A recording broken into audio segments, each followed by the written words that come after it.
Hi friends, आज मी घेऊन आली तुमच्यासाठी वांग बटाट्याची भाजी. तर आपण आज साहित्य पाहूया त्याचे काय काय लागणार आहे. मी एक मीडियम आकाराचा कांदा बारीक चिरून घेतलेला आहे. एक छोटंसं टोमॅटो घेतलेलं आहे गार्निशिंगसाठी किंवा चवीसाठी. कोथिंबीर घेतलेली थोडीशी, लसूण खोबरं घेतलेलं आहे, चवीपुरतं मीठ आणि ही आपली रोजच्या वापराची जी काळी चटणी असते ती तिखट, कांदा लसूण मसाला म्हणतात काही जण. आणि हे वांग बटाट्याच्या फोडी करून मी पाण्यात भिजत ठेवलेल्या आहेत. चला तर मग आपण कृतीकडे जाऊया. तर मी इथं कुकर घेतलेला आहे आता गरम करून. त्याच्यामध्ये तेल घालून घेते थोडंसं. तेल गरम झाल्यावर आपण त्याच्यामध्ये कांदा टाकणार आहोत.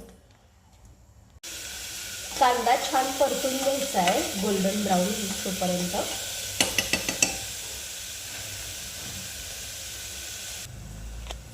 कांदा छान गोल्डन ब्राऊन कलर आलेला आहे कांद्याला. आता आपण हे टोमॅटो टाकून घेऊया त्याच्यामध्ये.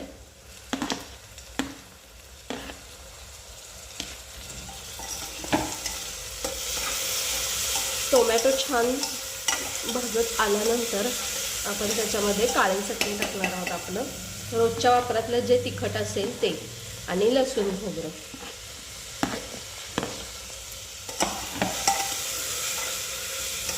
छान परतून घ्यायचं आहे. आता आपण हा थोडासा मी गूळ घेतला होता, सॉरी पण मी मगाशी दाखवायला विसरले होते. गूळ टाकला.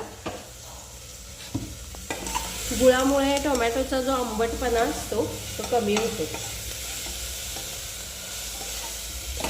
किंवा जो उग्र वास असतो तो येत नाही. आता आपण हे चिरलेलं वांग आणि बटाट्याच्या फोडी टाकून घेऊया.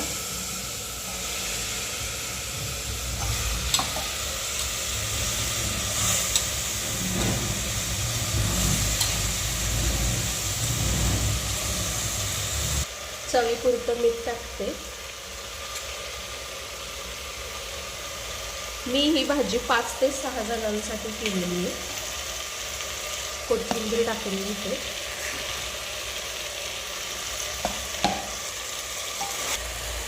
तुम्ही पाहू शकता भाजीला कलर तर खूप छान आलेला आहे.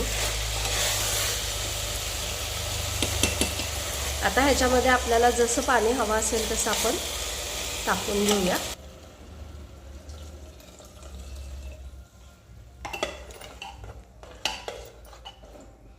कुकरचं झाकण लावून छान 2 शिट्ट्या करून घेऊया. इथे आपली भाजी तयार आहे.